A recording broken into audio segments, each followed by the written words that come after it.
There is a moment in every great national project when the dream is still intact, when the architects are still talking about transformation, when the politicians are still using the word legacy, when the public still believes that something genuinely historic is about to happen.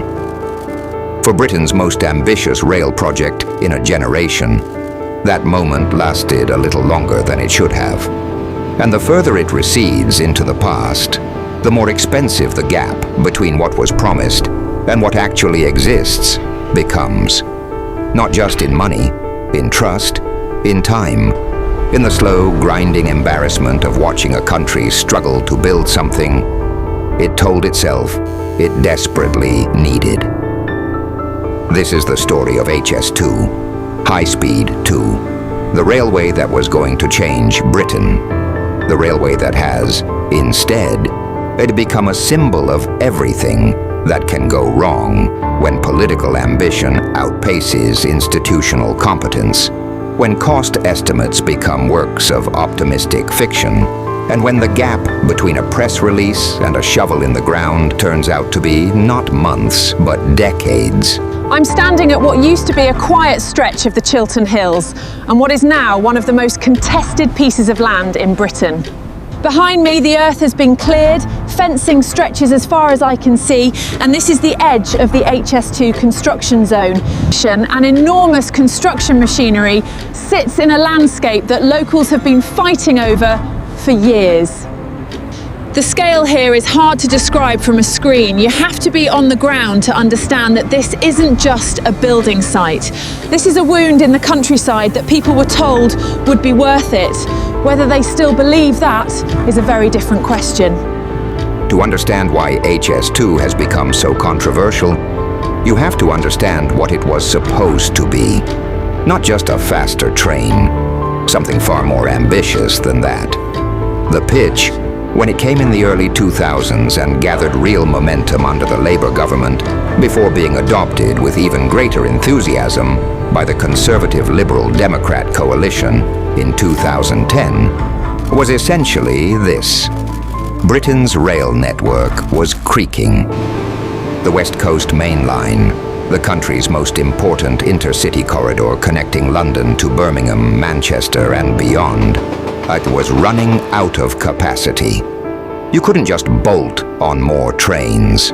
The physics of a Victorian-era route, with its curves and gradients and bottlenecks, simply wouldn't allow it.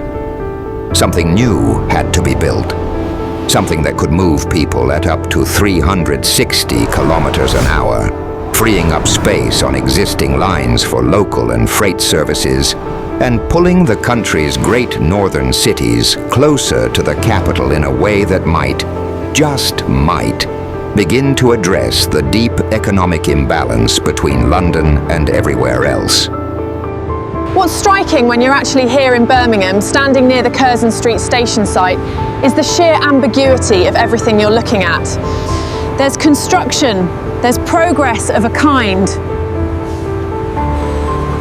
Cranes, hoardings covered in official graphics showing gleaming trains and smiling commuters. But locals here will tell you that they've been looking at those hoardings for years, and the trains haven't arrived. And the completion dates keep moving, and the budget that was announced when all of this started looks almost laughably small compared to what we know now. In 2010, the estimated cost of HS2 was £32.7 billion. That was the figure the government presented. That was the number on the brochure. That was what the Treasury signed off on, and what the public were asked to accept as the price of transformation. It did not stay at £32.7 billion for long. By 2013, it had risen. Then by 2015, it had risen again. By 2019, before a single significant piece of infrastructure had been completed, independent reviews were already warning that the true cost could exceed £100 billion. The Oakervie Review, commissioned by the government itself, produced a range of figures so wide that it raised more questions than it answered. And by the early 2020s, With Phase 2 of the project connecting Birmingham to Manchester still theoretically on the table, estimates were climbing past £150 billion in some projections. Let that number sit with you for a moment. £150 billion for a railway. From the street here in central London, just outside the old Euston station, it looks like any other building site. Temporary barriers, workers in high-vis, dust, noise, the usual urban chaos. But what you're looking at is actually the site of one of the most complex and politically sensitive urban engineering challenges in Britain's recent history. Thousands of residents have already been displaced from properties compulsorily purchased in this area. Community groups will tell you that, and all of this disruption was supposed to be for a station that, in its original form, no longer exists as planned. The environmental dimension of HS2 has never been cleanly resolved, and this gets to something important about the entire project. Almost every major controversy, every flashpoint, every crisis has its roots in the same original failure: the decision to move fast on political timelines, while the fundamental engineering, financial, and social questions were still unresolved. The promise of an environmentally responsible railway was made at a time when the full route had not been finalized. The promise of protecting the Chilterns was made before anyone had done exhaustive modeling of what the tunnel would actually need to look like to deliver on that commitment. The promise of fair compensation to affected residents was made before anyone had stress-tested the compulsory purchase process against the scale of the land required. And the promise of a transformative economic impact on the north of England was made before any serious independent analysis had been done of whether HS2's economic model would actually deliver those regional benefits, or whether they were simply assumed. But that wasn't even the real problem. The deeper failure was a structural one. HS2 was conceived as a political project before it was conceived as an engineering project. The timelines were built around electoral cycles, not construction logic.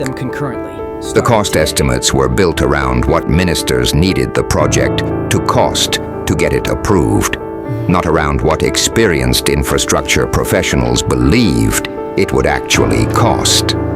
And once those initial numbers were locked in politically, the institutional pressure to defend them, rather than revise them honestly, became enormous. I've been speaking to people this morning just outside a community centre in a town on the HS2 corridor, people who live very close to the construction route. And what strikes me isn't anger, although there is anger. It's exhaustion. These residents have been living with uncertainty for more than a decade. Some of them moved here when the route hadn't been finalised and found their homes effectively blighted, dropping in value, impossible to... One woman told me she feels like her life has been on hold for 10 years. She's not opposed to railways in principle. She's exhausted by incompetence. So where does HS2 stand now? And what does its story tell us about Britain's ability to build things? Phase 1, the section from London to Birmingham, remains under construction, though on timelines and at costs that bear little resemblance to the original projections.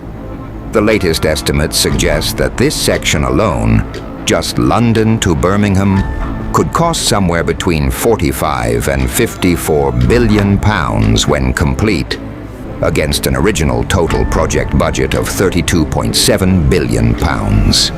The opening date has been pushed back repeatedly. Current official guidance suggests passengers will not be using the London to Birmingham section until the early 2030s at the earliest. Some experts believe that is optimistic. Phase 2 to Manchester is cancelled, or at least indefinitely deferred, depending on which politician you ask and which week it is. The alternative transport investment package announced alongside the cancellation has been broadly dismissed by independent transport analysts as inadequate. And the political question of whether any future government will attempt to revive Phase 2, perhaps in a different form, at a different cost, on a different timeline, remains genuinely open, though each passing year makes it harder. The Euston question has not been resolved. The final design, the financing model, the construction timeline for the London terminus of a railway that is already being built toward it from the Birmingham end. These fundamental questions remain contested and uncertain. And through all of it, the costs continue to accumulate. I've been on this story for a long time now, and the thing that strikes me most, standing here in various locations around this project, isn't the ambition of what was planned, or even the scale of what's gone wrong. It's the ordinariness of the failure. This isn't a story of villains. It's a story of systems, of incentives that rewarded optimism and penalized honesty, of institutions that weren't built for the kind of long-term commitment that a project like this requires. Of a political culture that is genuinely better at announcing things than building them. And of a public that deserved better than to be given promises written on the back of assumptions that professionals knew, very early, were unlikely to hold. There is a concept in infrastructure economics called the optimism bias. It refers to the well-documented tendency of major projects to underestimate their costs and overestimate their benefits during the planning phase. It is not unique to Britain. It has been documented in rail projects across Europe, in highway programs in the United States, in infrastructure development across the developing world. The difference is supposed to be that governments and institutions, knowing about this bias, correct for it. They apply contingency. They build in review mechanisms. They create governance structures that challenge the optimistic assumptions rather than simply ratifying them. HS2 was supposed to have those safeguards. Reviews were commissioned, adjustments were made, external scrutiny was applied, and yet the optimism bias ran through the project's entire history like a structural flaw in a foundation wall, got hidden at first, then cracking, then impossible to ignore. Why? Because the political will to be honest about HS2's costs and risks was always weaker than the political will to protect the project from scrutiny. Because the moment you told the truth about what this was going to cost, you created ammunition for opponents. And in the febrile atmosphere of British political debate, where infrastructure decisions get made in the same noisy arena as every other political controversy, the truth had a political price that nobody was willing to fully pay, until the bills started arriving. There's a phrase I keep hearing from people in the communities most directly affected by HS2, from engineers who've worked on it, from politicians who've had to defend it. The phrase is, "It didn't have to be like this." And what they mean is different for each person. For some, it means the project could have been scoped more modestly. For others, it means the governance should have been stronger from day one. For some, it means the Phase 2 cancellation could have been avoided if the difficult conversations about cost had happened earlier. For others, it means the whole thing should never have started. But underneath all those different meanings is a shared recognition that what has happened to HS2 was not inevitable. It was a choice, made in layers, over years, by many people. And it led here. Britain has built great things before. The Victorian railway network, constructed at extraordinary pace and at enormous human and financial cost, transformed the country in ways that are still felt today.